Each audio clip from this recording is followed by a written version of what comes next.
Mas Lukman bisa sambil berjalan aja lah, dibuka supaya kita mulai.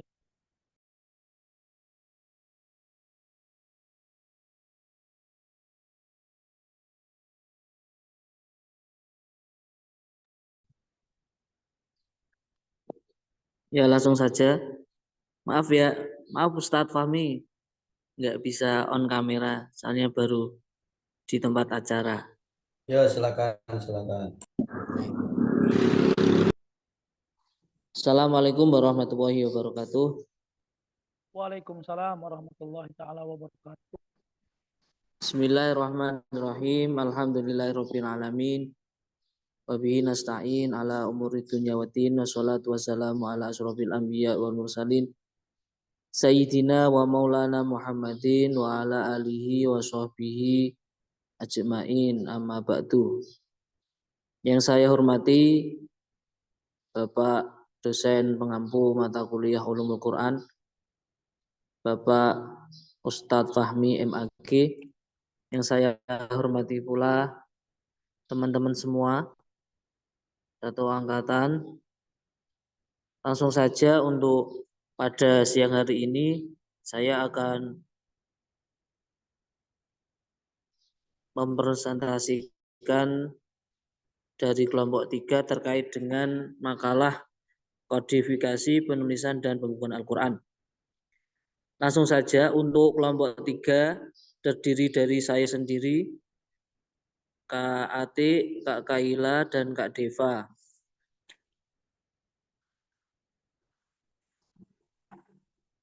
Sebelum kita awali perkuliahan pada siang hari ini, marilah kita terlebih dahulu membaca suratul Fatihah. Semoga nanti apa yang kita pelajari menjadi bermanfaat dan berkah untuk kita semua. Ala hadiniyah wa ala kulniyatin sholihah.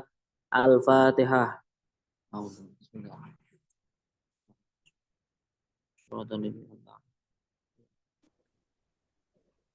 Rabbi fidi wali walidayya walil mu'minin amin. Terdengar ya suaranya ya? Terdengar jelas. Yeah. Langsung saja untuk terkait dengan makalah dari kelompok 3 terkait dengan tema kodifikasi penulisan dan pembukuan Al-Quran.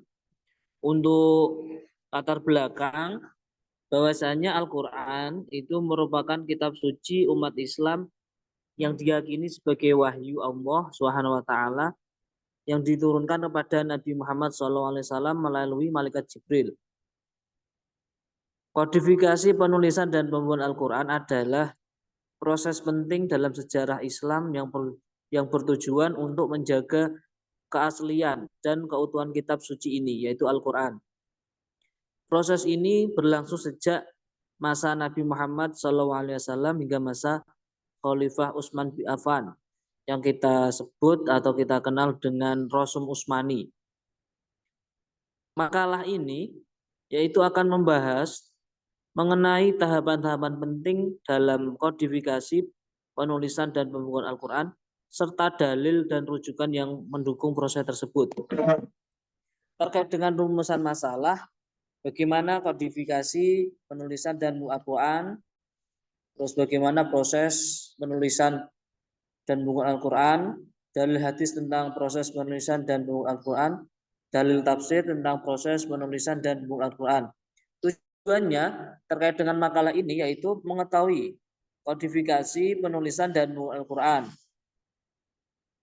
dan juga mengetahui proses penulisan pembukuan Al-Quran serta mengetahui dalil hadis dan tafsir terkait dengan proses kodifikasi penulisan dan pembukuan Al-Quran. Langsung saja terkait dengan pembahasan. Pembahasan yang pertama yaitu terkait dengan kodifikasi penulisan dan Al-Quran, yaitu dimulai pada masa Nabi Muhammad SAW. Jadi selama masa kenabian Nabi Muhammad SAW, wahyu Al-Quran itu diturunkan secara bertahap selama kurang lebih 23 tahun. Nabi Muhammad SAW menghafal wahyu-wahyu tersebut dan menyampaikan pada para sahabat yang juga menghafalnya. Selain itu, wahyu juga ditulis oleh para penulis wahyu. seperti Zaid bin Sabit, Ubay bin Ka'ab, dan Ali bin Abi Thalib di berbagai media seperti kulit, tulang, pelepah korma, dan batu, dan lain-lain. Sedangkan pada masa Khalifah Abu Bakar As-Siddiq, setelah wafatnya Nabi Muhammad SAW, terjadilah perang Yamamah, di mana setelah terjadi perang Yamamah, banyak para penghafal Al-Quran yang gugur. Dan Umar bin Khattab khawatir akan hilangnya bagian dari Al-Quran jika para penghafalnya terus berjatuhan. Ia mengusulkan kepada Khalifah Abu Bakar As-Siddiq untuk mengumpulkan Al-Quran dalam satu mushaf. Abu Bakar setuju dan menunjuk Zaid bin Sabit untuk memimpin tim pengumpulan Al-Quran. Zaid bin Sabit mengumpulkan semua tulisan wahyu dan menyusunnya menjadi satu mushaf. Dalil mengenai peristiwa ini terdapat dalam Sahih Bukhari. Kurang lebih riwayatnya dari Zaid bin Sabit radhiyallahu anhu berkata, Abu Bakar As-Siddiq mengutus seseorang untuk memanggilku karena banyaknya korban yang gugur di medan perang Yamamah.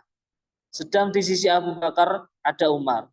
Abu Bakar lalu berkata, Umar telah mendatangiku dan berkata, sesungguhnya banyak penghafal Al-Quran yang gugur pada hari pertemuan Yamamah, dan aku khawatir akan banyaknya korban yang gugur dalam peperangan lain.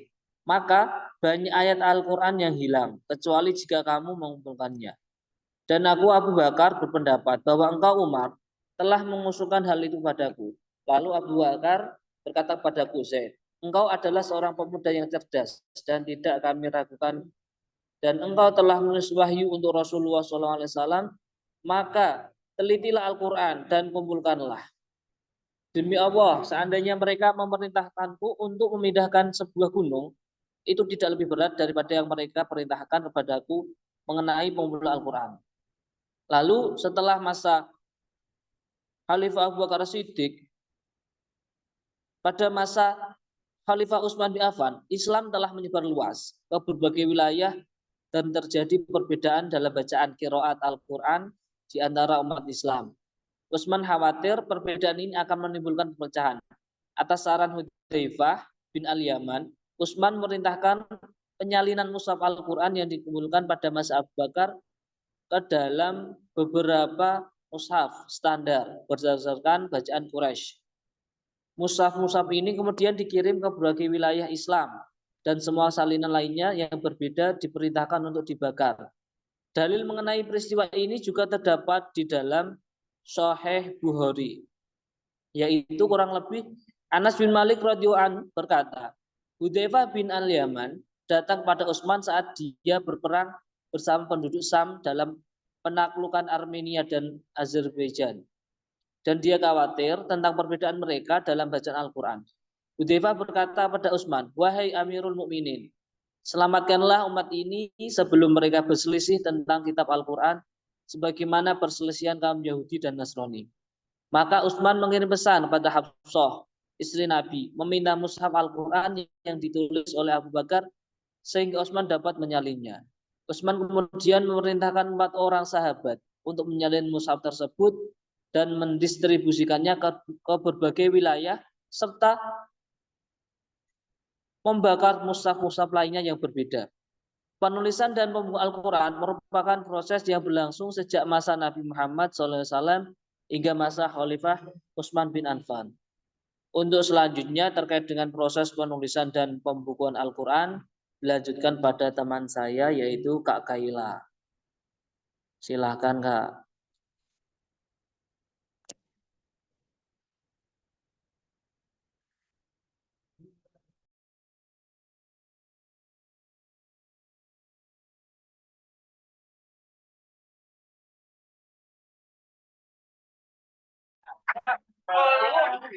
Oke, saya lanjut. Bismillahirrahmanirrahim. Terima kasih atas waktunya. Proses penulisan dan pembukuan Al-Quran. Masa Nabi Muhammad SAW, wahyu Al-Quran diterima oleh Nabi Muhammad SAW selama 23 tahun melalui malaikat Jibril. Wahyu ini disampaikan secara lisan dan dihafalkan oleh para sahabat. penulisan wahyu. Selain dihafal, wahyu juga ditulis oleh para sahabat yang bertugas sebagai penulis wahyu.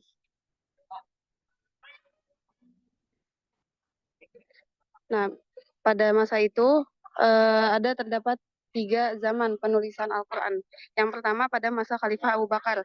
Pengumpulan wahyu pada zaman itu setelah perang Yamamah, di mana banyak penghafal Al-Quran yang gugur. Umar bin Khattab mengusulkan kepada Khalifah Abu Bakar untuk mengumpulkan Al-Quran dalam satu mushaf guna menjaga keaslian dan keutuhannya. Kemudian pembentukan tim. Abu Bakar menunjuk Zaid bin Sabit untuk memimpin tim pengumpulan Al-Quran. Zaid bin Sabit mengumpulkan semua tulisan wahyu dan mengkomplikasikannya menjadi satu mushaf. Kemudian pada masa Khalifah Utsman bin Affan, standarisasi mushaf. Pada masa ini terjadi perbedaan bacaan atau qiraat di berbagai wilayah. Untuk mencegah perubahan, Khalifah Utsman bin Affan memerintahkan penyalinan Al-Quran ke dalam beberapa mushaf standar berdasarkan bacaan Quraisy. Kemudian pengiriman mushaf. Mushaf-mushaf yang telah distandarisasi dikirim ke berbagai wilayah Islam, dan semua salinan lainnya diperintahkan untuk dibakar dan menjaga keseragaman teks Al-Quran. Kemudian ada proses pembukuan. Penulisan dalam mushaf Utsman yang disalin menggunakan penulisan kufi tanpa tanda baca atau titik dan harokat. Penambahan tanda baca pada masa dinasti Umayyah, yaitu tanda baca titik dan harokat tadi, mulai ditambahkan untuk memudahkan pembacaan dan menghindari kesalahan.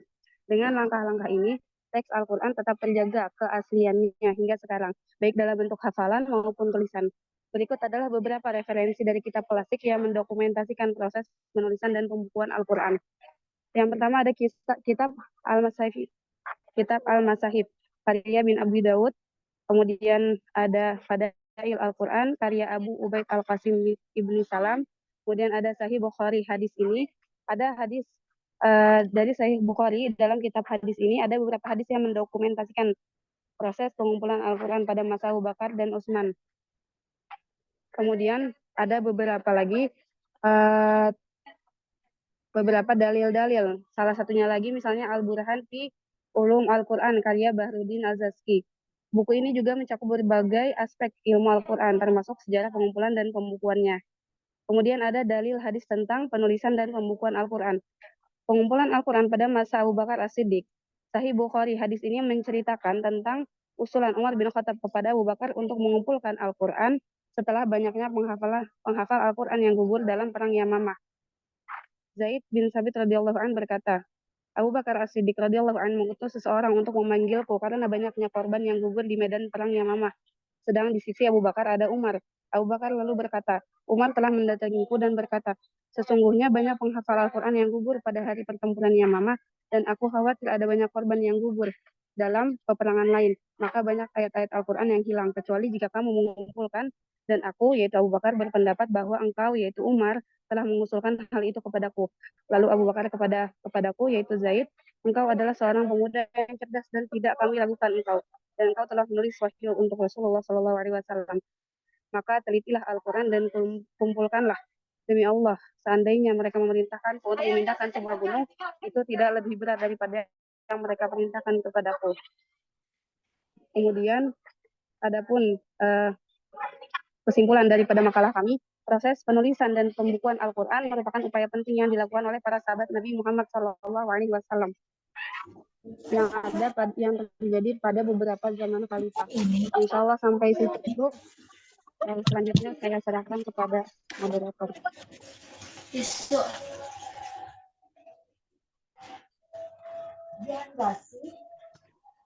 Ya, terima kasih Kak Kaila atas presentasinya.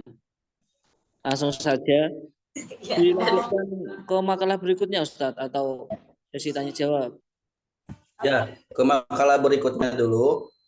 Nanti pertanyaan di akhir ya. Silakan. Oke, silakan kelompok 4. Ini word yang makalah satu lagi mohon dikirim ya di Japri karena sekarang Anda tunggu. Kemarin. Kalian tadi dikasih bensin kok. Uspit. Kemarin ngasih uang bensin. Dikasih mama ini mamanya aku 100 buat bensin. Nggak tahu uang apa, kita dikasih duit tapi harusnya itu buat bensin mungkin 150 buat rokok ya. Nggak boleh ngerokok ya? Tidur apa ya sih?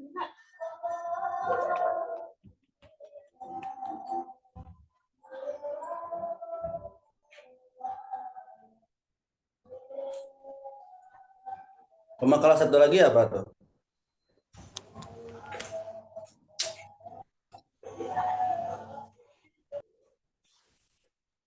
Kelompok 4, Ustadz.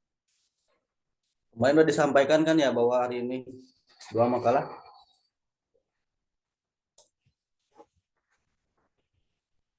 Sudah Ustadz sama Kak Nida.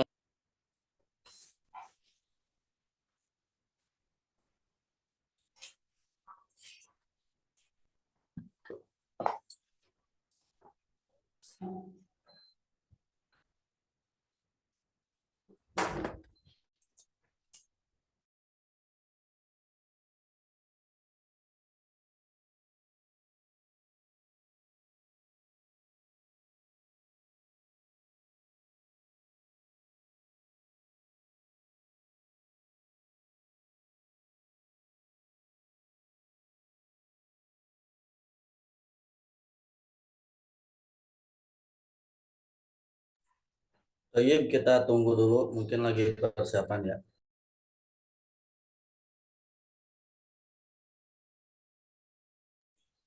Boleh sambil nunggu, sambil memberikan pertanyaan ke pemakalah, tapi jawabannya disimpan dulu, nanti dijawabnya setelah pemakalah yang satu lagi. Silakan. Silakan untuk teman-teman barangkali ada pertanyaan atau sudah paham, silakan bisa ditanyakan. Sambil nunggu untuk kelompok 4 presentasi.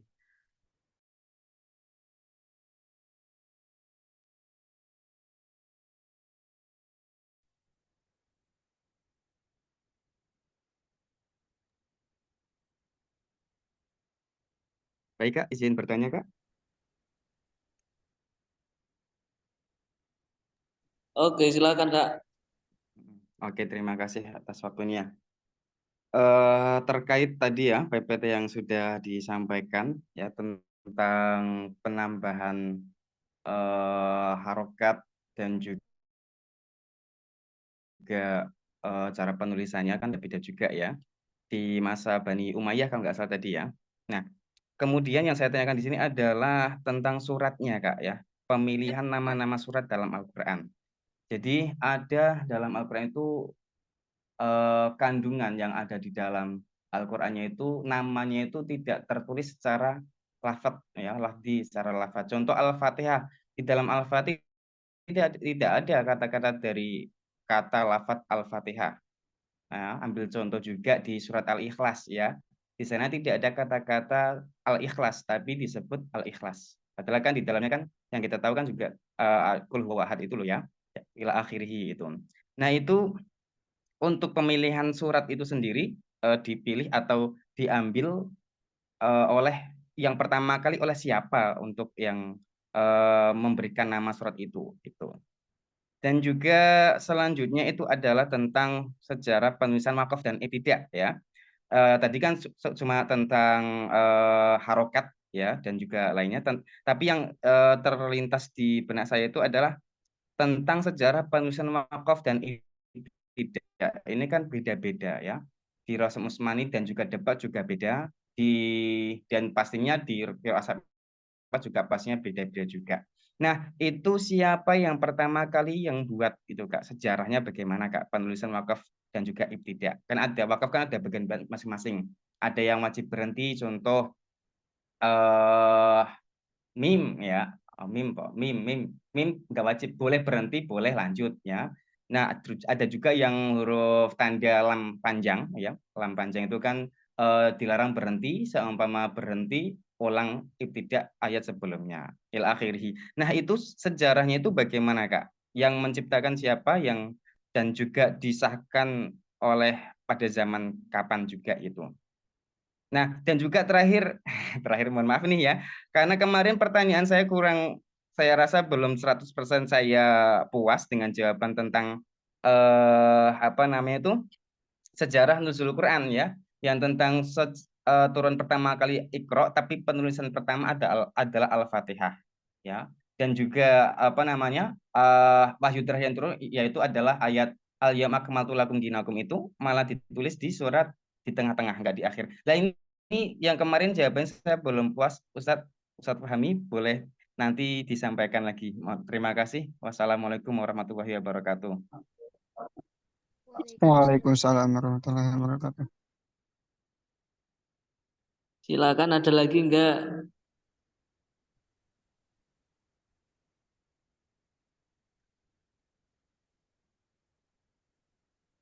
Kak Deva, ada Kak Deva, ada enggak ini? Hadir, Silakan, silakan bisa dibantu dijawab terkait dengan pertanyaan. Sebelum nanti saya serahkan ke Kak Deva dan teman-teman, saya ingin menjawab terkait dengan turunnya Al-Quran itu ya, nuzul Al-Quran terkait dengan kenapa kok turunnya pertama Al-Fatihah dan ayat terakhir yaitu surat Al-Maidah, Al-Yauma akmaltu lakum dinakum itu dari. Jadi terkait dengan proses turunnya Al-Quran, Al-Quran ini kan wahyu ya, wahyu Allah yang diturunkan kepada Nabi Muhammad, pada Nabi Muhammad SAW. Dan juga turunnya, terkait dengan turunnya itu ada beda-beda pendapat. Ada yang mengatakan bahwasanya pada malam nuzul Quran, ada juga pada malam Lailatul Qadar. Terkait dengan turunnya Al-Quran ini, kenapa kok terkait dengan turunnya dan juga terkait dengan surat-suratnya kok dimulai di Al-Fatihah? Jadi Al-Quran ini kan wahyu Allah wahyu Allah diberikan pada Nabi Muhammad.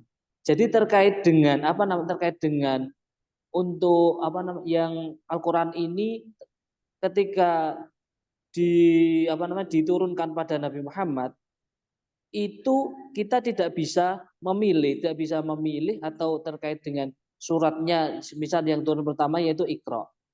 Seharusnya yang untuk awal surat harus Iqra ya, Iqra bismi rabbikal Al-Alaq itu. Jadi terkait wahyu Allah berupa Al-Quran ini yang menurun langsung itu Allah, dan juga untuk yang terkait mengumpulkan ini ya hak prerogatif dari Allah yang diberikan kepada Nabi Muhammad. Terus ketika Nabi Muhammad diberikan, lantas para sahabat kayak Khalifah Abu Bakar As-Siddiq, Umar bin Khattab dan Utsman, ketika dia mengumpulkan dulu ketika Al-Quran ini, ketika pada perang Yawamah kan banyak yang gugur, terus usulan dari sahabat Umar pada Sayyidina Abu Bakar untuk dikumpulkan biar nanti terkait dengan untuk yang para penghafal Quran ini sudah banyak yang gugur, biar Al-Quran ini terkumpulkan. Nah, ketika dikumpulkan ini dulu zaman dulu para sahabat ini beliau mencetak terkait dengan mushaf yang dinamakan Utsmani ini, itu juga sudah sesuai apa yang disampaikan dari Rasulullah. Jadi beliau cuma mengumpulkan dulu. Cek, maaf, dengeran nggak? Ada jelas Ustaz. Ini saya baru zoomnya kenapa ya? Bentar. Jadi terkait itu, terkait para yang dipimpin oleh sahabat Zaid bin Sabit itu terkait dengan itu kan dulu kan dikumpulkan dari para sahabat-sahabat. Dulu soalnya ketika Kanjeng Nabi Muhammad mengajarkan kepada para sahabat itu secara musafahah langsung. Ada yang nulis di pelepah korma entah apa itu. Kemudian dikumpulkan olehnya Rasulullah yang bernama Siti Hafsah itu. Terus kemudian dikumpulkan jadi satu dan terbitlah Rasul Utsmani. Jadi kita terkait dengan untuk surat-suratnya ini sudah langsung dari sananya. Jadi kita nggak usah terlalu ya wajar. Masa yang turunnya yang pertama surat Al-Alaq kok yang untuk susunannya kok Al-Fatihah, itu sudah dari sananya langsung wahyu Allah langsung gitu. Mungkin itu dari saya. Untuk yang lain silahkan barangkali bisa ditambahkan Kak Deva, Kak Kaila, Ati. Baik, bismillah Ustaz.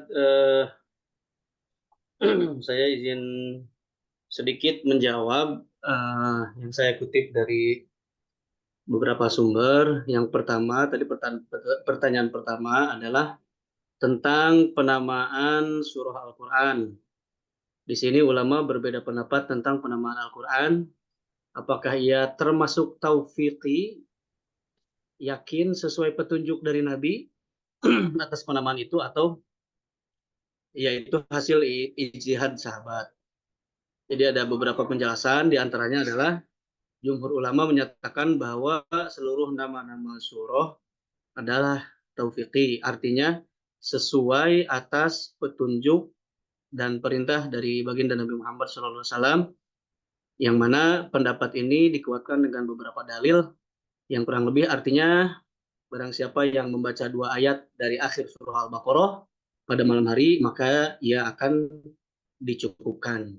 Kemudian dari menyimak hadis tersebut, hadis-hadis di atas adalah mengindikasikan bahwa Nabi yang memberi nama-nama surah dalam Al-Quran. Sementara itu, sebagian ulama menyatakan bahwa penamaan surat ini dilakukan atas dasar ijtihad para sahabat dan tabi'in.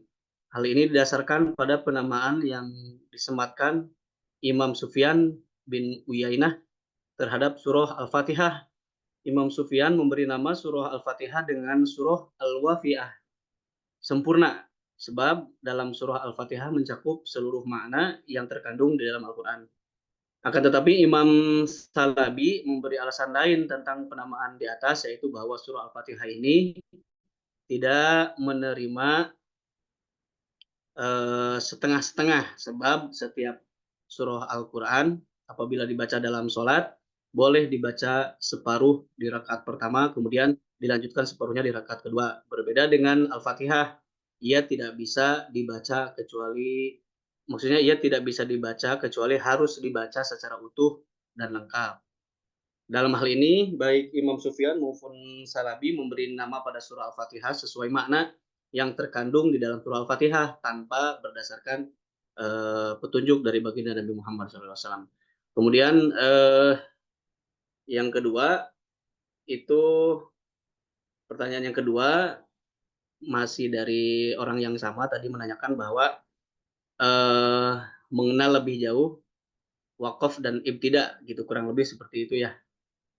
Pada yang saya baca, ini adalah mushaf pada generasi Islam pertama tidak memiliki harokat, titik, dan tanda lainnya. Hal demikian berlaku karena umat Islam pada masa awal bisa memahami tulisan Arab dengan baik, termasuk tulisan Al-Quran, sehingga tidak memerlukan syakal. Namun ketika umat Islam semakin banyak dan beragam, seiring dengan semakin meluasnya wilayah Islam, banyak di antara mereka yang tidak bisa memahami tulisan Arab, sehingga menimbulkan banyak kesalahan dalam membaca Al-Quran. Nah, kemudian atas dasar itulah Khalifah pada masa Bani Umayyah meminta Abul Aswad Ad-Duali untuk membubuhkan tanda harokat yang memudahkan umat Islam, khususnya yang non-Arab, agar terhindar dari kesalahan dalam membaca Al-Quran. Demikian disampaikan oleh Syekh Ahmad Isam At-Tamadi, salah seorang ulama dari Al-Azhar, Mesir, selaku narasumber pada acara kajian dan pembangunan Mushaf Standar Indonesia yang diselenggarakan oleh Lajnah Pentasihan Mushaf Al-Quran. Acara ini dilaksanakan pada Rabu tanggal 2 Oktober 2019, kurang lebih di daerah Jakarta Timur. Mohon maaf atas kekurangannya, mungkin itu jawaban dari saya yang mudah-mudahan tidak puas. Dikembalikan ke moderator. Silakan, barangkali teman-teman bisa nambahi. Kak Kaila, barangkali tadi pertanyaan yang pertama itu terkait dengan apa tadi? Pemilihan nama-nama surat, Kak. Ya, pemilihan nama-nama surat. Nama-nama surah.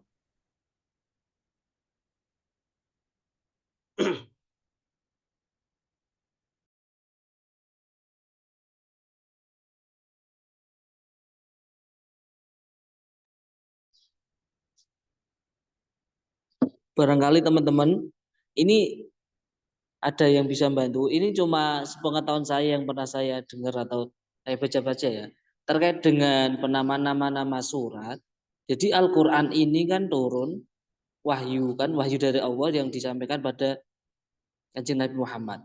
Dan terkait dengan nama-nama surah dan nama-nama surah, biasanya itu terkait dengan turunnya Al-Qur'an pada Kanjeng Nabi itu tergantung pada kejadian-kejadian tertentu. Wahyu diberikan, misal Kanjeng Nabi baru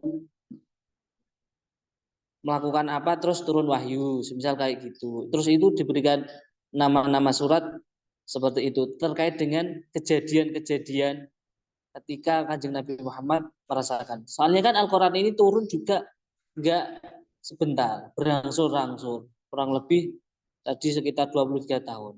Jadi terkait dengan pemilihan nama-nama surat ini tergantung ketika Kanjeng Nabi diberikan wahyu oleh Allah SWT pas baru melakukan apa saja, entah itu hijrah, dagang, atau seperti apa. Kayak gitu. Mungkin yang lain bisa nambah.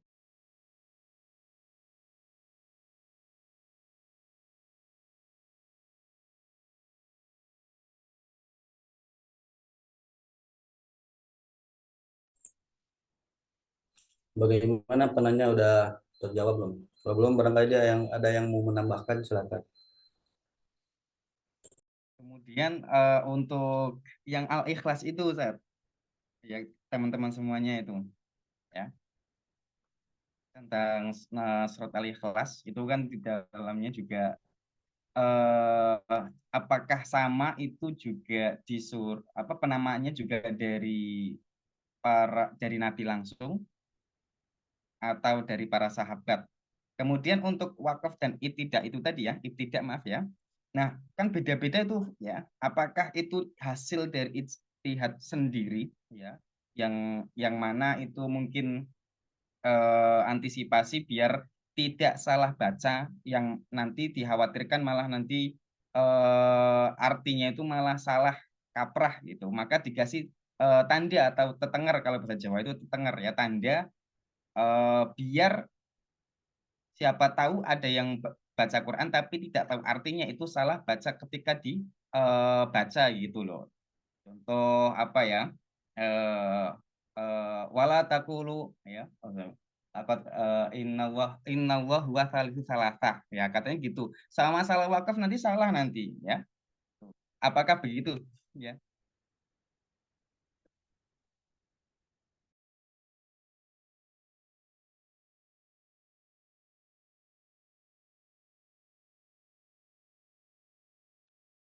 Silakan Kak Deva. Tafadhol dibantu mungkin dijawab oleh teman-teman. Ya, kandidat siapa? Kak Nida dan lain-lain. Tafadhol.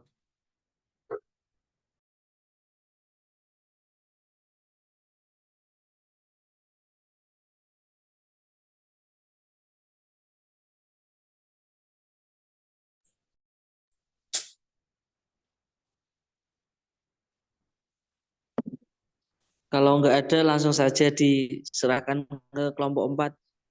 Ada nggak? Udah datang belum? Disimpan dulu ininya. Jawaban lengkapnya disimpan dulu sampai akhir, nanti silakan dilengkapi. Barangkali sudah siap kelompok 4.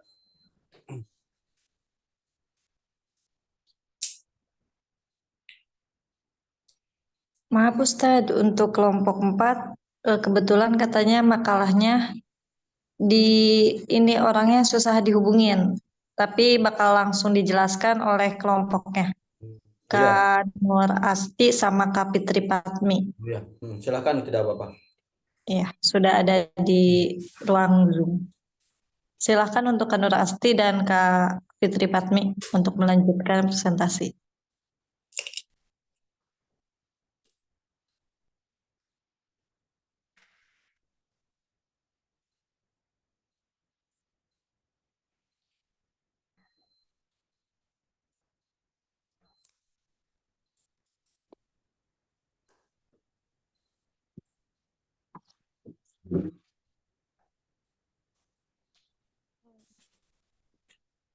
Assalamualaikum warahmatullahi wabarakatuh. Waalaikumsalam warahmatullahi wabarakatuh. Saya perwakilan dari kelompok Ini langsung aja atau bukaan lagi, moderator? Langsung saja Kak. Tadi sudah saya buka. Bismillahirrahmanirrahim. Makalah tentang nuzul Quran dan asbabun nuzul. Nuzul Quran terdapat secara etimologis nuzul Quran terdapat dua kata, yaitu nuzul dan Al-Quran. Pada dasarnya nuzul itu mempunyai arti turunnya suatu benda dari tempat yang tinggi ke tempat yang rendah. Sedangkan Al-Quran yaitu firman Allah yang telah diturunkan melalui malaikat Jibril kepada Nabi Muhammad SAW dan membacanya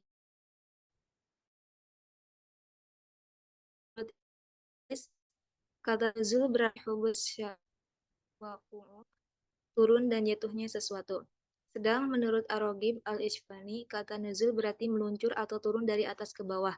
Menurut Al-Zakuni, kata nuzul diungkapkan dalam yang lain itu perpindahannya sesuatu dari atas ke bawah. Di dalam hubungannya dengan pembahasan nuzul Al-Quran ini, kata Muhammad Zainalib di dalam bukunya yang berjudul Sintesis Paradigma Studi Al-Quran, ada juga pendapat yang memberikan alternatif dari problem teologis dengan memberikan pengertian majazi dari kata nuzul. Dalam hal ini, nuzul diartikan penampakan Al-Quran ke pentas bumi pada waktu dan tempat tertentu. Memang menurut pandangan ini Al-Quran bersifat qadim, dalam pengertian sudah ada sebelum adanya tempat dan waktu. Akan tetapi keberadaannya ketika itu belum diketahui atau hadir di pentas bumi. Ketika Al-Quran pertama kali diterima Nabi Muhammad SAW, ketika itu pula Al-Quran menampakkan diri. Oleh karena Inna anzalnahu fi lailatul qadr. Sesungguhnya kamu mulai perkenalkan Al-Quran pada malam Al-Qadr. Sejarah nuzul Quran. Dalam proses wahyunya terdapat beberapa cara untuk menyampaikan wahyu yang dibawa malaikat Jibril kepada Muhammad. Di antaranya, malaikat Jibril memasuki wahyu terdapat ke dalam hati Nabi. Dalam hal ini, Nabi tidak melihat sesuatu apapun. Hanya merasa bahwa wahyu itu sudah berada dalam kalbunya.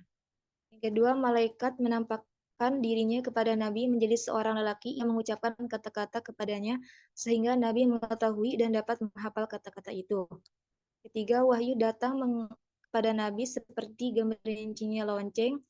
Cara ini dirasakan paling berat bagi Nabi. Kadang pada keningnya berkeringat. Meskipun turunnya wahyu di musim dingin, kadang unta baginda Nabi terpaksa berhenti dan duduk karena merasa berat bila wahyu turun ketika Nabi mengendarai unta.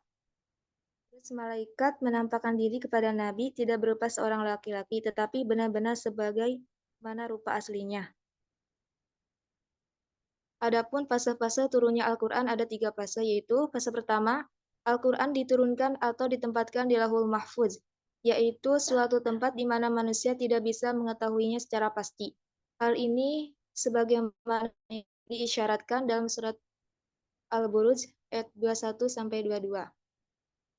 Penjelasan mengenai sejak kapan Al-Quran ditempatkan di Lauhul Mahfuz dan bagaimana caranya adalah merupakan hal gaib menjadi bagian keimanan dan tidak ada yang mampu mengetahuinya selain dari Allah. Kedua, fase kedua, Al-Quran turun dari Lauhul Mahfuz ke Baitul Izzah di Sama'al Dunya, langit dunia, yaitu setelah Al-Quran berada di Lauhul Mahfuz. Kitab Al-Quran itu turun ke Baitul Izzah di langit dunia atau langit terdekat dengan bumi ini. Fase ketiga, Al-Quran turun dari Baitul Izzah di langit dunia langsung kepada Nabi Muhammad SAW, yakni setelah wahyu kitab Al-Quran itu pertama kalinya ditempatkan di Lauhul Mahfuz. Lalu keduanya diturunkan ke Baitul Izzah di langit dunia. Kemudian pada tahap ketiga, Al-Quran disampaikan langsung kepada Nabi Muhammad SAW dengan melalui perantara malaikat Jibril. Dalam hal ini, antara lain tersebut dalam surat Asy-Syura ayat 193 sampai 194. Terus hikmah dari dan tujuan tersebut untuk menguatkan hati Nabi Muhammad SAW, 2 untuk menentang orang-orang kafir yang mengingkari Al-Quran, 3 supaya mudah dihafal dan dipahami, supaya orang-orang mukmin bersemangat dalam menerima Al-Quran, giat dan mengamalkannya. 5. Mengiringi peristiwa-peristiwa di masyarakat dan bertahap dalam menetapkan suatu hukum. Jadi kesimpulannya, Al-Quran, Nabi Muhammad SAW adalah Rasul Allah yang diberi olehnya mukjizat yang amat berguna bagi umat manusia. Bahkan sampai zaman ini mukjizat tersebut menjadi tuntunan bagi seluruh umat. Barang siapa yang mengamalkannya, ajaran yang tergandung di dalamnya pasti akan selamat di dunia maupun di akhirat. Dan barang siapa yang melalaikan bahkan tidak mau memahaminya, niscaya akan celaka. Mukjizat itu tidak lain dan tidak bukan adalah kitab suci Al-Quran yang turun melalui perantara malaikat Jibril secara bertahap kepada Nabi Muhammad SAW. Nah, kejadian tersebut dinamakan Nuzul Quran. Ayat Al-Quran tidaklah diturunkan sekaligus secara keseluruhan, tetapi secara berangsur-angsur, sesuai dengan keperluan yang ada. Surat-surat yang diturunkannya pun tidak sama jumlah panjang dan pendeknya. Terkadang diturunkan sekaligus secara penuh dan terkadang sebagainya saja. Dengan diturunkannya Al-Quran secara berangsur-angsur, banyak hikmah yang akan diperoleh, yaitu menetapkan hati Rasulullah SAW, bahkan lawan-lawannya mudah dipahami dan dihafal. Penyelesaiannya akan sesuai dengan lalu lintas peristiwa atau kejadian.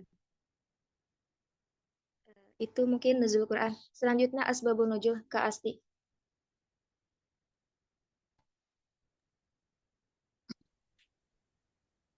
Ya, baik, langsung saja. Asbabun nuzul. Asbabun nuzul adalah idofah yang terdiri dari kata asbab, jamak dari kata sabab, yang berarti sebab, alasan, atau ilat.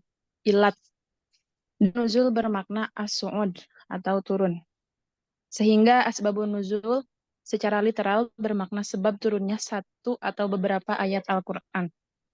Menurut Muhammad Abdul Halim Al-Zarqani, asbabun nuzul adalah suatu kejadian yang menyebabkan turunnya satu atau beberapa ayat atau suatu peristiwa yang dapat dijadikan petunjuk hukum berkenaan dengan turunnya suatu ayat. Dan ada juga menurut Manna Al-Qatan, asbabun nuzul adalah suatu yang karenanya Al-Quran diturunkan sebagai penjelas terhadap apa yang terjadi, baik berupa peristiwa maupun pertanyaan. Dan juga menurut Subi Solih, asbabun nuzul adalah sesuatu yang menjadi sebab turunnya suatu ayat atau beberapa ayat, atau suatu pertanyaan yang menjadi sebab turunnya ayat sebagai jawaban, atau sebagai penjelasan terjadinya suatu peristiwa. Dari definisi di atas, maka dapat dipahami bahwa keadaan yang menjadi sebab turunnya suatu ayat ada kalanya berbentuk sebagai berikut. Yang pertama, sikap permusuhan. Kedua, terjadinya kekeliruan akibat perbuatan suatu dosa. Yang ketiga, pertanyaan tentang suatu peristiwa yang terjadi pada masa lampau, yang sedang terjadi dan yang akan datang. Untuk menjawab pertanyaan yang masih akan diajukan kepada Rasulullah SAW tetapi belum dipertanyakan. Sehingga dalam wilayah keadaan tersebut, maka ketika menelaah dan menganalisis sebab turunnya suatu ayat, kasus atau peristiwa, pelaku peristiwa, tempat peristiwa, dan adanya waktu peristiwa adalah sesuatu yang tak bisa luput dan lepas dari perhatian. Namun yang perlu diingat, meski menempati posisi yang sangat urgent, hubungan antara teks dan realitas dalam kajian asbabun nuzul di sini bukanlah dimaksudkan sebagai hubungan sebab akibat atau kausalitas. Hal ini tercermin dalam pendapat Al-Zarqani yang mengelompokkan asbabun nuzul ke dalam dua bagian. Yang pertama, ayat yang diturunkan tanpa ada peristiwa yang terjadi atau ibtidai. Ketika diturunkan oleh Allah, ia semata-mata merupakan bentuk petunjuk bagi manusia. Misalnya Quran Surat Al-Alaq 1-5, Surat Al-Fatihah, dan lain-lain. Yang kedua, ayat yang diturunkan berkaitan dengan sebab khusus atau peristiwa tertentu, atau yang disebut nuzul bisabab. Misalnya Quran Surat An-Nisa yang berarti wanita, Al-Anfal yang berarti perang, At-Tolak yang berarti talak, dan lain-lain. Cara mengetahui asbabun nuzul. Asbabun nuzul berarti berusaha memahami keadaan yang sebenarnya menyangkut peristiwa yang meliputi ayat Al-Quran ketika diturunkan kepada Nabi Shallallahu Alaihi Wasallam. Sehingga untuk memahaminya, tidak ada jalan lain kecuali menelaahnya secara historis lewat pendekatan riwayat yang sampai di hadapan kita, yang tersebar luas dalam berbagai kitab hasil karya para ulama. Melalui periwayatan dari para sahabat yang menyaksikan langsung peristiwa yang berhubungan dengan ayat-ayat tertentu atau para ahli yang telah melakukan penelitian secara cermat dari kalangan tabi'in dan para ulama yang dapat dipercaya. Seperti Imam Abu Al-Hasan, Ali bin Ahmad Al-Wahidi, An-Naisaburi, dan lain-lain. Ungkapan periwayat yang biasa kita dapati dalam riwayat adalah yang pertama, sabab nuzul al-ayah kada bla bla bla. Yang kedua, fanazalat, contohnya suila an-nabi sallallahu alaihi wasallam kada fanazalat bla bla bla. Yang ketiga, nazalat hadhihi al-ayah fi kada bla bla bla. Menurut jumhur ulama tafsir, ungkapan yang ketiga di atas adalah merupakan pernyataan yang tegas dan dapat dipercaya. Sebaliknya, menurut Ibnu Taimiyah dan para mufassir dari kalangan madhab Hambali, menganggap bahwa ungkapan yang ketiga tersebut terkadang bermakna sebab dan kadang pula menunjukkan kandungan ayat tanpa asbabun nuzul. Sehingga bila menjumpai hal yang demikian, maka terdapat langkah-langkah penyelesaian yang dapat kita tempuh menyangkut perbedaan riwayat yang beragam tersebut. Yaitu yang pertama, apabila terdiri dari riwayat yang tegas dan tidak tegas, maka yang diambil adalah riwayat yang tegas. Yang kedua, apabila terdiri dari riwayat yang sahih dan dhaif, maka riwayat sahih yang dipilih. Yang ketiga, apabila terdiri dari riwayat yang sama-sama kualitas kesahihannya, maka harus dilakukan penelitian lebih lanjut. Yang keempat, apabila terdiri dari riwayat yang sama-sama kualitas kesahihannya dan memiliki jarak waktu yang berdekatan, maka para mufassir menyatakan bahwa keduanya adalah sebab turunnya ayat itu, karena keduanya memungkinkan untuk dikompromikan.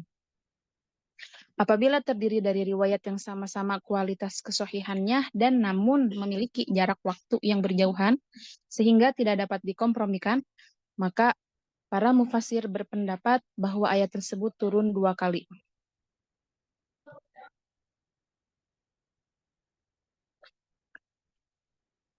Selanjutnya, manfaat mengetahui asbabun nuzul.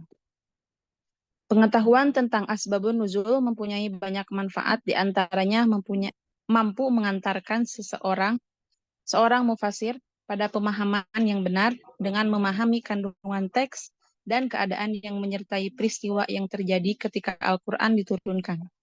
Namun, manfaat yang terpenting diantaranya adalah yang pertama, mengetahui hikmah pemberlakuan suatu hukum. Kedua, memberi batasan hukum yang diturunkan dengan sebab yang terjadi bila hukum tersebut dinyatakan dalam bentuk umum. Yang ketiga, apabila lafaz yang diturunkan bersifat umum dan ada dalil yang menunjukkan perkhususannya, maka adanya asbabun nuzul akan membatasi takhsih itu hanya terdapat yang selain bentuk sebab.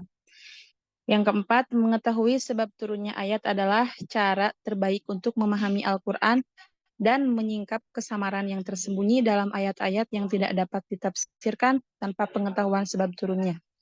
Dan yang terakhir, sebab turunnya ayat dapat menerangkan tentang kepada siapa ayat itu diturunkan, sehingga ayat tersebut tidak diterapkan kepada orang lain karena dorongan permusuhan dan perselisihan. Ya, mungkin cukup itu dari saya. Selanjutnya saya kembalikan kepada moderator.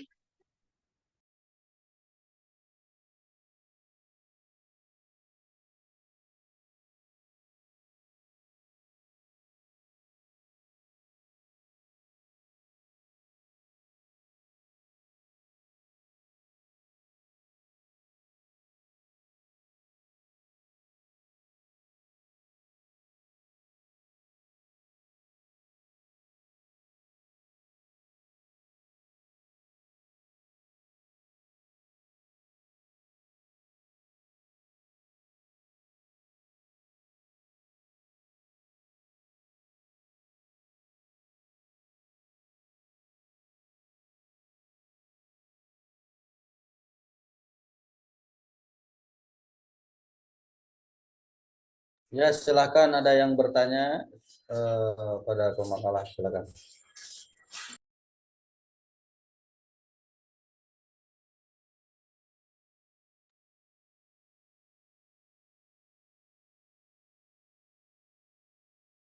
Ada yang tanya enggak, Ustaz?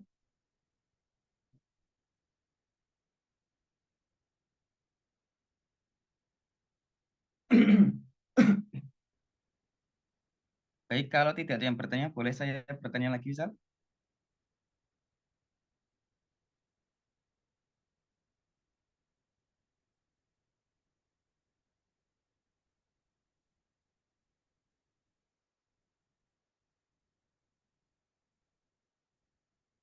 Halo.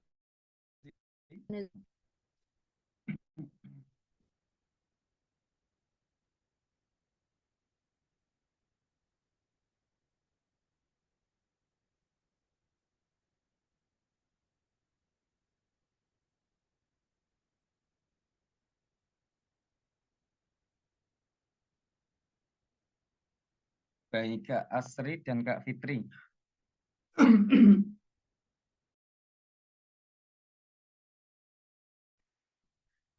Boleh bertanya? Izin bertanya, Ustaz? Kak, boleh? Silakan Kak Yusron. Baik, karena berhubung tidak ada pertanyaan, maka saya izin untuk bertanya ya, untuk berjalannya juga presentasi ya. Mohon maaf sebelumnya ini terlalu banyak saya terlalu bertanya, mohon maaf. Karena ini sangat saya rasa sangat menarik untuk materi Ulumul Quran ini. Saya sangat suka berarti ini ya. Baik, untuk nuzulul Quran ya, sejarah tentang turunnya Al-Quran ya. Tadi disampaikan bahwa dalam ayat surat Al-Qadar ya, inna anzalnahu fi punya kami menurunkan Al-Quran di malam Lailatul Qadar ya. Nah, pertanyaannya nih ya, apakah bisa disebut ya yang kita sebelumnya tahu bahwa Lailatul Qadar itu turunnya di bulan Ramadan ya.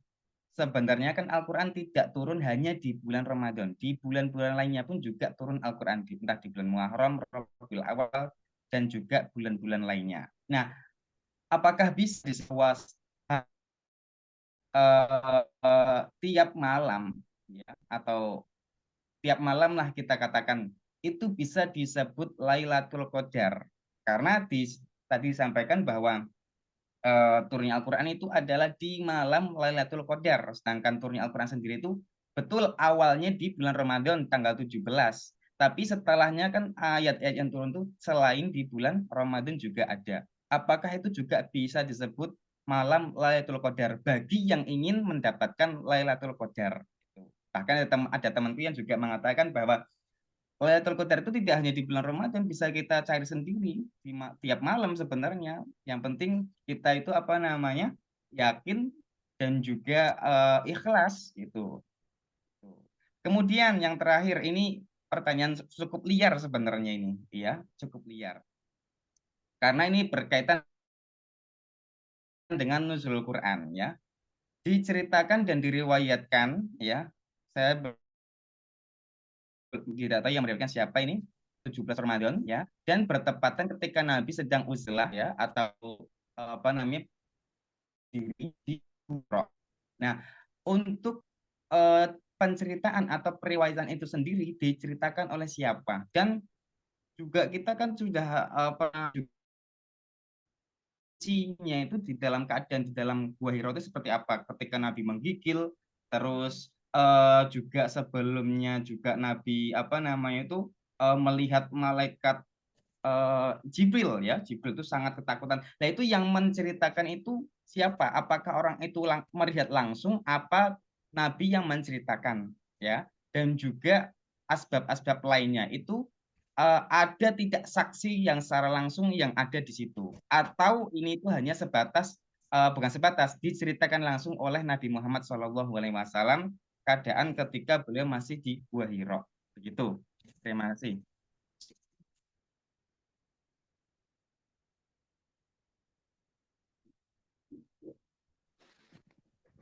Izin menambahi Kak. Jajannya enggak?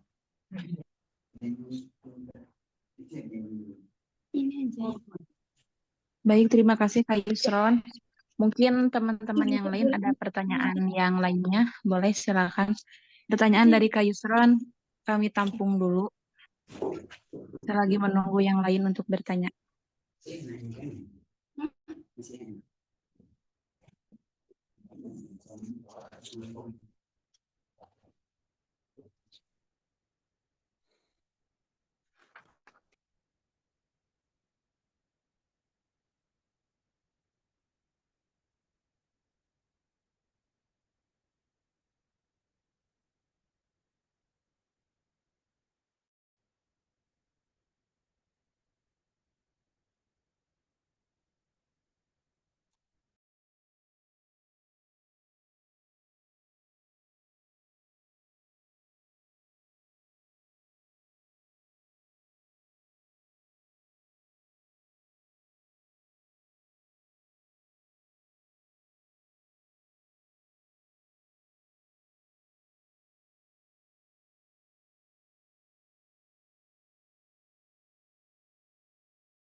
Ya, silahkan dijawab.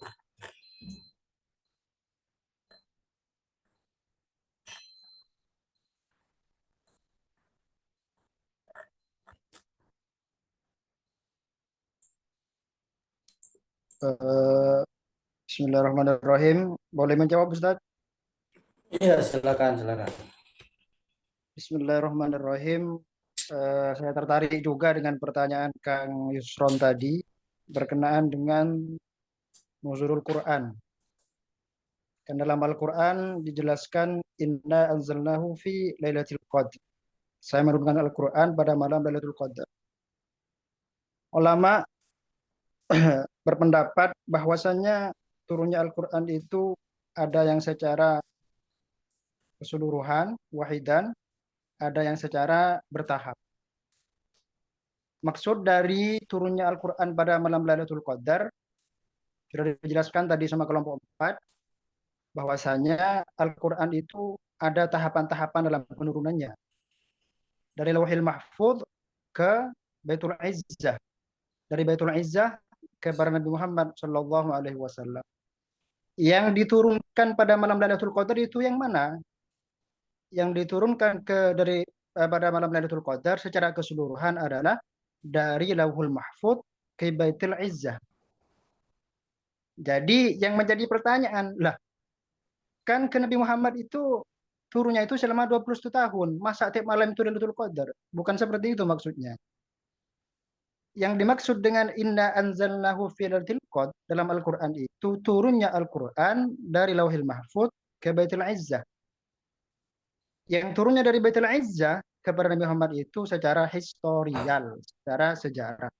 Bahkan saya ingin menambahkan jawaban dari pertanyaan yang lalu yang ditanyakan kembali sekarang, bagaimana penyusunan surah-surah dalam Al-Qur'an dari Al-Fatihah sampai An-Nas. Itu pun ulama berpendapat bahwasanya di Lauhil Mahfuz itu pun Al-Quran sudah tertulis dari surah Al-Fatihah bahkan sama dengan di mushaf sekarang. Siapa yang memberitahu? Itu Rasulullah Shallallahu Alaihi Wasallam. Tapi penulisan tersebut ditulis setelah Rasulullah wafat. Kenapa gak ditulis pada masa Rasulullah itu masih hidup? Karena Rasulullah melarang untuk menulis. Ya, gitu. Jadi surah-surah dari Al-Fatihah sampai ke belakang penyusunannya itu sudah tersimpan di memori atau di otak para sahabat seperti Ibnu Abbas kayak gitu. Mungkin sekian Ustadz dari saya. Ya, mantap.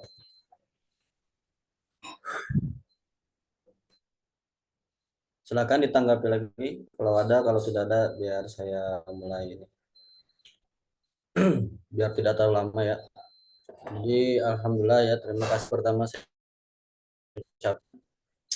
pada pemakalah 1 dan 2 ya, sebagai bukti apa namanya objektivitas saya, keadilannya.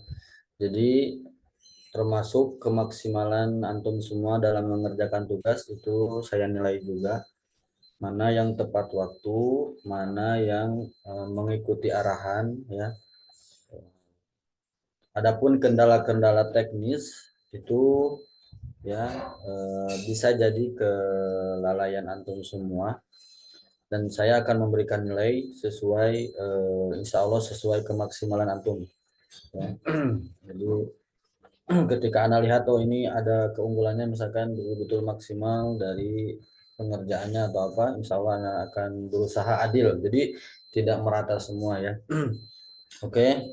Tapi Anda apresiasi hal ini, kelompok sudah berusaha semaksimal mungkin, walaupun makalahnya belum ada, tapi berani untuk mempresentasikan sehingga tuntas tugasnya ya. Pertama ya, untuk tulisannya saya share ini dulu, share screen dulu.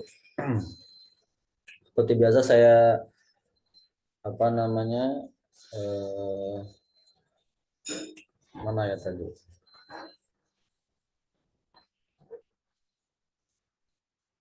Bentar ya, saya coba ini. Kelihatan nggak? Guys, kelihatan nggak layarnya? Masih loading. Masih loading.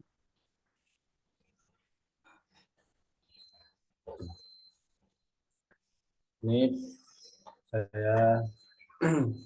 saya nanti saya kembalikan lagi Word-nya ke pemilik. Kelihatan nggak? Terlihat Ustaz. Oke. Jadi gini ya. Ini udah bagus dari judul, kemudian logo, kemudian ini logo lah gitu. Daftar isi ini bagus. Ini tandanya daftar isi sesuai otomatis nih, kalau diklik dia munculnya begini, bagus ini. Nah, kemudian di sini ada yang kurang. Ini nomor halaman ya, belum ada, harus dibiasakan membuat nomor halaman. Jadi ya, sekarang hari ini saya coba ini ya. Ini harus bisa ya. Ini kan cover ya, ini cover. Cover itu tidak usah ada nomor.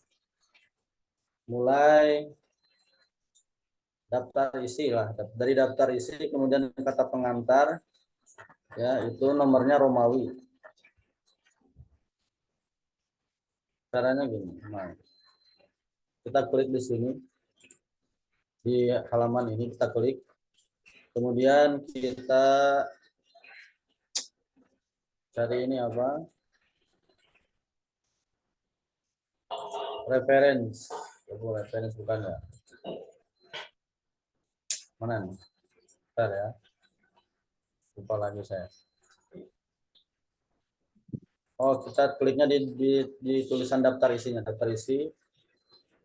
Kemudian kita break. Sudah ya. Kemudian kita belum ini. Bentar. Ini kemudian kita coba tadi apa? Break. Nah, break, klik sampai keluar ini, kita pilih next page.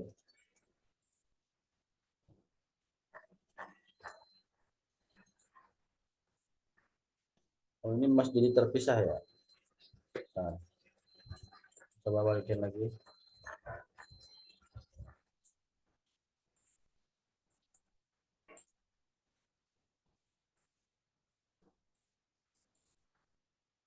Ini kemungkinan ada perbedaan ini.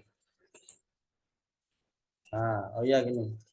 Jadi ini tempatkan di sini di halaman cover terakhir, kemudian kita pilih next page. Setelah next page kita pilih ini ya, apa namanya? Ininya nih, apa? Kita pilih link to previous, kita klik supaya agak mengikut. Jadi ini ada tulisan section 1, ini section 2. Jadi ketika kita kasih nomor di halaman ini, nomor ini nggak akan ikut ada. Contoh, kita klik di sini, kita masukin nomor, insert nomor ya, insert number. Oh belum. Kita pisah dulu dari pendahuluan. Pendahuluan kita bikin lagi ini, dipisah dulu.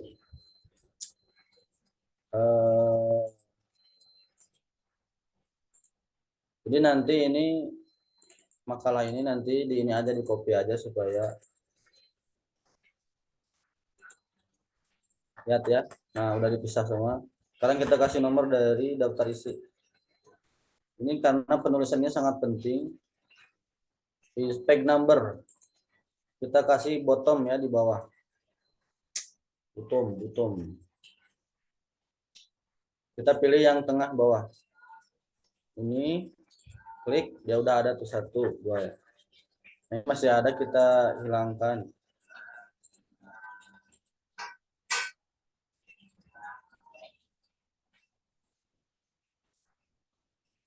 Nah, kosong kan? Kita mulai dari sini. Ini kita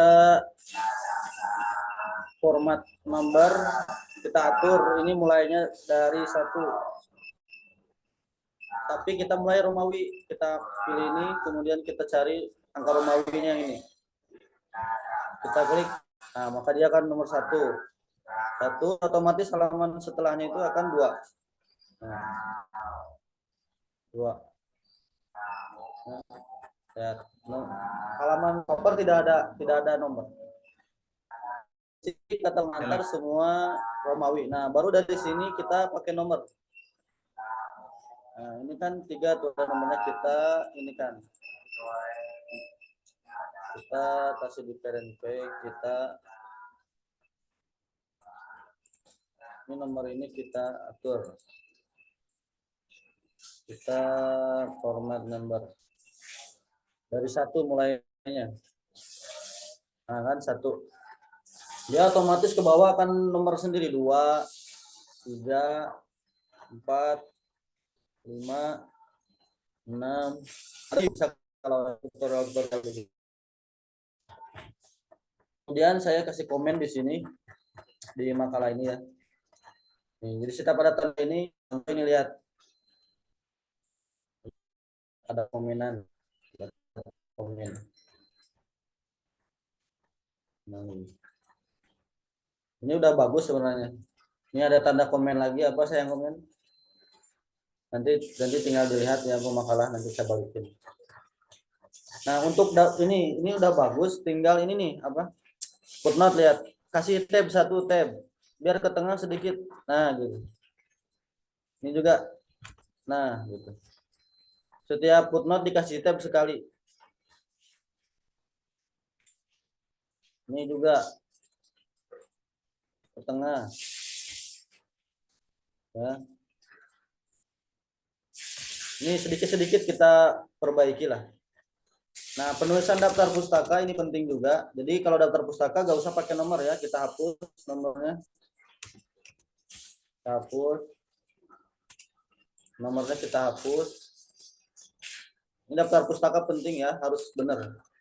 Ini hapus. Nah, pertama daftar pustaka itu kalau namanya 2 kata maka dia harus dibalik. Contoh ini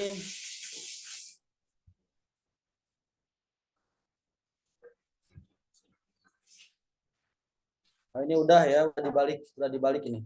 Jadi contoh Muhammad bin Ismail Al-Bukhari, jadi Al-Bukharinya di depan ya, bagus, ini udah pas. Cuman ini pengurutan dari abjadnya kita klik semua, kita klik.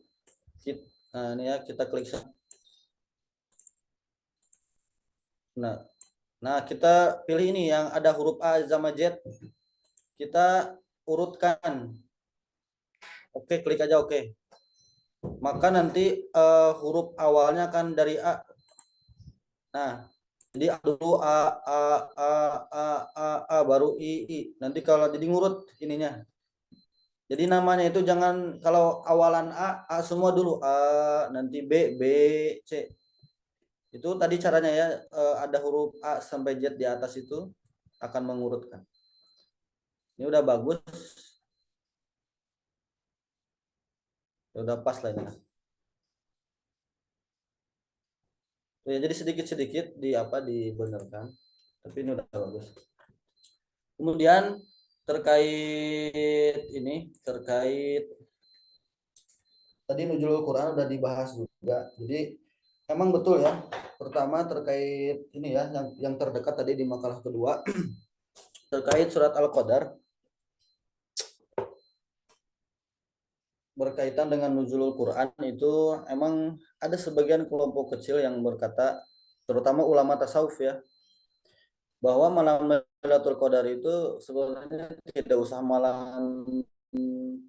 nunggu di bulan Ramadan saja. Setiap malam itu kita bisa jadikan malam Lailatul Qadar.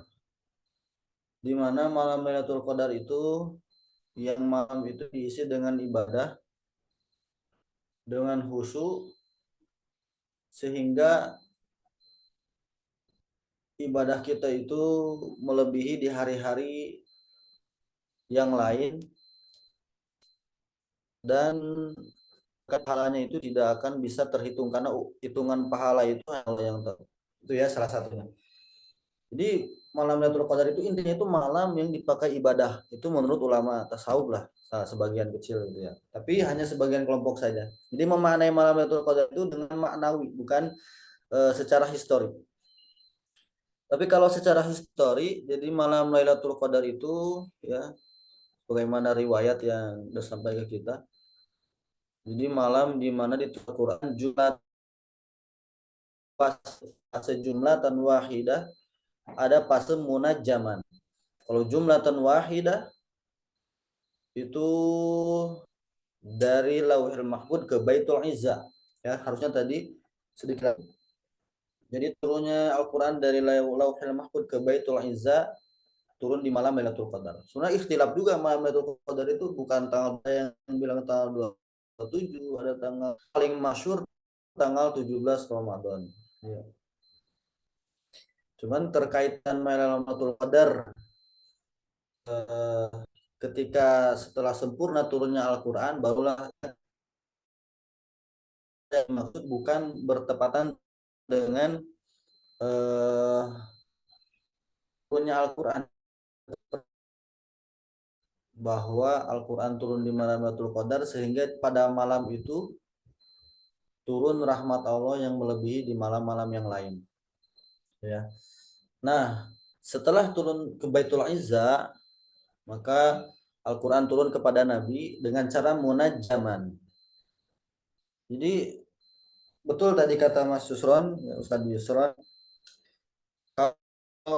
kalau gimana itu urusannya ya, gimana masalahnya nih kalau Al-Qur'an itu ada turun ketika di Mekah, ada turun di Madinah, ada turun di malam hari, ada turun di siang hari, ada turun ketika perang, ada turun di majelis. Nah, itu ini di dalam Al-Itqan kita ya, jadi sebenarnya nama-nama Al-Qur'an itu bukan hanya Makki Madani. Kalau Makki Madani kan kita kenalnya dua ya. Pertama, dia turun di Mekah atau di Madinah. Yang kedua, turun sebelum hijrah atau setelah hijrah. Ternyata ada lagi ayat yang disebut dengan ayat safari. Ayat safari itu ayat yang turun ketika Nabi berperjalanan. Ada lagi ayat yang disebut dengan ayat hadori, ketika Nabi dia mukim di Mekah atau di Madinah, tapi tidak dalam perjalanan. Ada lagi yang disebut dengan ayat syita'i, ayat yang turun ketika hujan. Ada lagi ayat samawi yang turun ketika Nabi Isra Mi'raj di langit, turunnya itu bukan di bumi. Ada lagi ayat yang disebut dengan ayat ardi yang turunnya di bumi. Ada lagi ayat yang turun musim hujan, musim panas. Oh, itu banyak sekali tuh. Boleh yang belum pernah baca Al-Itqan coba baca, akan menemukan itu. Ya. Jadi Kalau emang malam Lailatul Qadar itu Al-Qur'an itu turun hanya di malam Lailatul Qadar, bagaimana ayat yang turun di luar malam, di waktu siang, di waktu perang, ya itulah. Bahwa yang turun dari di malam Lailatul Qadar itu Lauhul Mahfuz jumlatan wahidan langsung sekali turun nyicil ya munajaman kepada Nabi sesuai keadaan, sesuai kondisi. Nah, yang kedua terkait penamaan surat ya. Kalau secara logika ini jawaban sederhana ya. Jadi sebenarnya kalau dilihat dari riwayat-riwayat itu banyak sekali ya. Emang ini adalah tauqifi. Tauqifi itu berasal dari Nabi berdasarkan wahyu. Jadi Nabi juga tidak berijtihad sendiri, tapi dari wahyu dari Allah disampaikan kepada para sahabat untuk ditulis secara berurutan yang disampaikan oleh Nabi. Nah, kalau secara logika manusia, secara logika kita, ya ayat yang pertama turun ya itu yang harus pertama turun, Pak. Yang ketika disusun itu yang pertama turun ya ayat itu, jangan ayat yang lain. Contoh Iqra yang turun pertama. Kenapa Iqra malah disimpannya di juz 30 di akhir? Malah Al-Fatihah yang pertama. Nah, itu logika kita ya. Tapi Al-Qur'an itu kalamullah, kita harus ingat kembalikan Al-Qur'an itu kalamullah. Tidak, dan balik itu ada hikmah. Contoh hikmah yang paling terasa ketika Allah mewahyukan kepada Nabi bahwa susunan ayat itu Iqra bismi rabbika itu simpan di jajaran 30. Ketika menghafal Al-Qur'an, Iqra itu jadi mudah menghafalnya karena berada di urutan yang surat-surat pendek.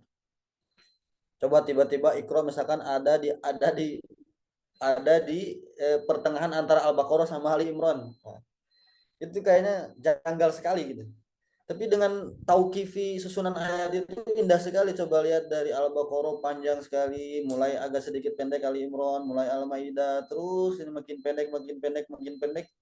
Itu adalah satu di luar logika kita, tetapi menyimpan sastra balaghah Al-Qur'an yang mengandung hikmah yang ketika ditadaburi ternyata iya betul ada hikmahnya. Contoh ini lagi. Contoh yang tidak sesuai dengan logika kita tapi ternyata mengandung makna ini dari Al-Qur'an itu ya. Ketika Allah berkata, "Wa id qala rabbuka lil malaikati inni ja'ilun fil ardi khalifah, qalu ataj'alu fiha ma yasfiku." Nah, terus sampai ayat. Di ayat itu Allah berkata, "Wa id qala rabbuka lil malaikati inni ja'ilun fil ardi khalifah." Tapi di ayat lain Allah berkatanya itu tidak seperti itu. Wa id qala rabbuka inni khaliqum basyaram. Ketika Allah Rabbmu berkata, sesungguhnya saya menciptakan bashar, tidak khalifah. Tapi ujung-ujungnya sama maknanya, itu Allah menjelaskan menciptakan Adam yang akan menjadi khalifah. Nah, itu ya. Jadi ada ayat-ayat mutasyabih, ayatnya persis sama tapi ada perbedaan. Itu adalah salah satu Al-Qur'an itu kok kayak tidak tidak konsisten, padahal ternyata itu adalah salah satu sastra Al-Qur'an. Termasuk saya meyakini termasuk susunan surat, nama-nama surat itu adalah salah satu yang mengandung pelajaran dan hikmah. Walaupun kalau nama-nama surat emang itu berbeda berbeda-beda nama, ada banyak sekali nama di dalam satu surat. Seperti Al-Fatihah ada namanya Al-Fatihah, ada Ummul Quran, ada Syifa, ada apa lagi? Ada Sab'ul Masani. Tetapi yang masyhur adalah Al-Fatihah yang dipakai. Itu emang berdasarkan ketika Nabi ditanya oleh sahabat. Nabi pun menjawab, biasanya Nabi itu menjawab dengan berbeda-beda kepada sahabat ini. Nabi berkatanya begini, sebagaimana Nabi ditanya ketika, wahai Nabi, ayyul amali afdol, apa amal yang terbaik itu? Di sahabat lain Nabi menjawabnya, birrul walidain, berbuat baik kepada orang tua. Ketika sahabat lain bertanya juga, ayyul amali afdol ya Nabi, amal apa yang paling afdol? As-sholatu ala waktiha, sholat tepat waktu. Jadi nantinya supaya ada pelajaran di sahabat yang lain dengan sahabat yang lain itu saling melengkapi. dan itu berdasarkan wahyu dari Allah, ya. Sebagaimana ada perbedaan bacaan dulu Umar dengan sahabat yang lain dengan Hisham, itu juga salah satu ini ya apa namanya keunikan Quran yang berdasarkan wahyu yang sampai ke sahabat secara mutawatir. Ya, kalau nama-nama Al-Quran itu tauqifi, mau melalui wahyu diriwayatkan dan didengar oleh sahabat, ya. Jadi kalau kita lihat Al-Quran itu semuanya ya, yang tambahan di Al-Quran hasil ijtihad itu satu ya, tanda baca, kemudian rosem, kemudian penamaan surat. Jadi penamaan surat itu Nabi tidak mengharuskan bahwa Al-Fatihah ini nama yang ditulis di Al-Quran itu hanya Al-Fatihah. Tidak ada salahnya ketika kita mengganti nama Al-Fatihah dengan Sab'ul Masani, karena Nabi menyebutkan bahwa Al-Fatihah disebut Syifa, disebut Sab'ul Masani, disebut ayat apa wafiyah. Tetapi karena ya kembali lagi kita Nabi itu menganjurkan untuk mengikuti jumhur ya, pendapat yang paling banyak, dan pada waktu itu jumhur itu para sahabat itu sudah terbiasa menyebut Al-Fatihah itu dengan nama Al-Fatihah, tidak terlalu populer dengan menamakannya Ummul Quran ya. Dan biasanya itu mengikuti catatan Al-Quran itu mengikuti catatan pertama yang ketika Nabi ada. Kan Utsman bin Affan menyusun Al-Quran itu ketika Nabi sudah tidak ada toh. Nah, tapi Utsman bin Affan ini dari susunan, kemudian baris per barisnya tidak melepaskan catatan Al-Quran pada masa Abu Bakar, karena Abu Bakar lebih dekat dengan masa Nabi, lebih dekat dengan Nabi. Nah, akhirnya turun temurun ya diambillah, walaupun ada sedikit perubahan demi kemaslahatan. Nah, itu ya, jadi intinya tidak jauh juga. Kemudian seperti contohnya Al-Quran jauh dari campur tangan manusia. A'udzubillahi minasyaitonirrajim itu tidak ditulis dalam Al-Quran karena itu bukan ayat Quran, supaya orang-orang tidak salah mengira. Nah, adapun tadi waqaf ibtida itu hasil ijtihad. Kalau waqaf ibtida, waqafnya ini di sini harus mim, di sini jim, di sini so. Makanya di setiap Al-Quran kita lihat akan beda-beda. Kok di ayat ini ada mimnya, di ayat yang lain tidak.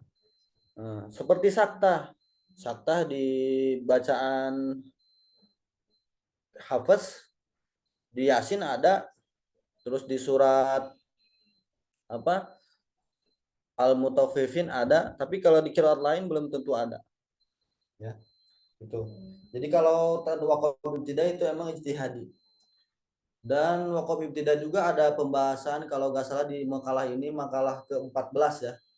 Waqaf ibtida. Kemudian ada lagi nanti lebih spesifik pembahasan surat dan ayat itu di makalah ke-7. Nanti kenapa susunan surat itu dari Al-Fatihah, Al-Baqarah, Ali Imran. Harapan saya nanti bisa dibahas itu oleh pemakalah yang nomor 7 dan nomor 14 tentang waqaf ibtida ya. Betul juga waqaf ibtida itu penting banget. Contohnya di surat Al-Kahfi ada, di situ ada saktah, itu kan waqaf. Kenapa diharuskan berhenti? Karena kalau lanjut itu akan merusak makna. Contohnya Alhamdulillahilladzi anzala 'ala 'abdihil kitaba wa lam yaj'al lahu iwaja qayyima, ya kan? Jadi iwaja di situ itu ada penekanan sakta itu harus berhenti gitu ya. Nah, kenapa harus berhenti? Karena iwaja dan qayyima itu dua kata yang berlawanan. Iwaja itu bengkok, qayyiman itu tegak. Masa dari maknanya nanti akan kacau. Maha suci segala puji bagi Allah yang telah menurunkan kitab kepada hambanya dan menjadikannya dan walam yaj'alahu, dan tidak menjadikan Al-Quran ini sebagai sesuatu yang bengkok lurus. Iwaja qayyima kan. Nah, akhirnya diwakafkan di situ.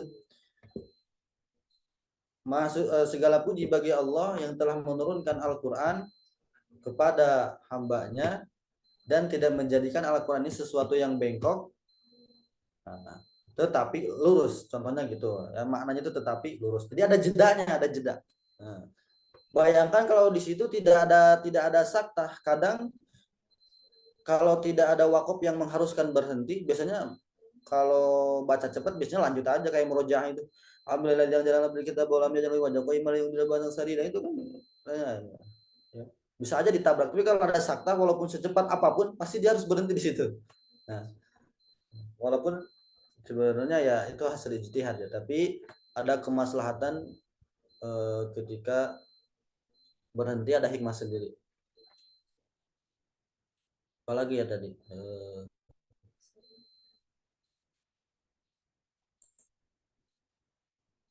ini itu saja ya. Ini hari pada Jumat ini emang ada apa lagi nih? Ada pertanyaan apa? Sudah ya, silakan. Jadi sebenarnya gini, kalau anak itu sebagai dosen itu hanya memfasilitasi adanya diskusi. Jadi kalau perkuliahan itu dosen itu hanya 25%. Jadi 75% itu antum mempresentasi dan diskusi. Dan saya menilai oh ini yang aktif ini menjawab dengan tepat ini itu ya. Jadi bukan berarti dosen itu orang yang paling pintar juga. Jadi ketika diskusi itu dosen hanya memfasilitasi dan barangkali ada yang harus diluruskan, ada. Jadi semua kembali sebenarnya kepada mahasiswa. Jadi keaktifan mahasiswa itu diminta betul. Seperti tadi ada yang bertanya, yang mempresentasi menjawab, ada yang kurang, kemudian ditambah lagi oleh teman yang lain. Oh ini sebenarnya begini itu ya. Dan saya rasa untuk hari ini cukup sudah. Barangkali kalau ada yang belum sempurna bisa mungkin kita simak di pemakalah selanjutnya. Saya ucapkan terima kasih kepada pemakalah 3 dan 4 yang sudah menuntaskan tugasnya di hari ini, dan kepada teman-teman yang bisa hadir. Kurang lebihnya mohon dimaafkan. Nanti setelah ini MC sebelum ditutup kita screenshot dulu ya, screenshot kehadirannya, nanti kemudian dikirim ke anak. Jadi anak itu mengabsen selain catatan di ini yang anak pegang, juga anak sesuaikan dengan dia hadir gak sampai waktu di screenshot ini gitu kan. Kadang di awal masuk kayak bahasanya tanpa ada izin dia keluar. Silakan. Wassalamualaikum warahmatullahi wabarakatuh. Waalaikumsalam warahmatullahi wabarakatuh. Baik teman-teman, silahkan untuk menyalakan kameranya. Silahkan Kak Hamidah, sudah siap untuk men-screenshot.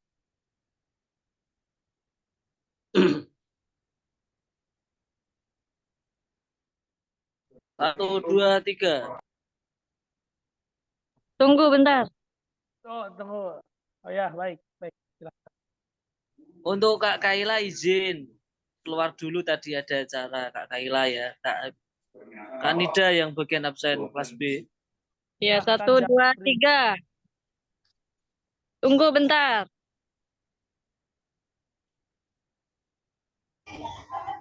Masih banyak, mohon maaf.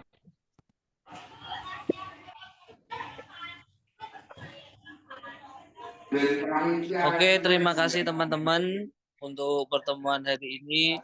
Mari kita akhiri dengan membaca doa kafaratul majelis bersama-sama. Bismillahirrahmanirrahim. Subhanakallahumma wa bihamdika asyhadu an la ilaha illa anta astaghfiruka wa atubu ilaik. Assalamualaikum warahmatullahi wabarakatuh. Terima kasih banyak teman-teman, terima kasih banyak. Semoga sehat selalu semuanya. Amin, amin. Ayo Pak Ustaz.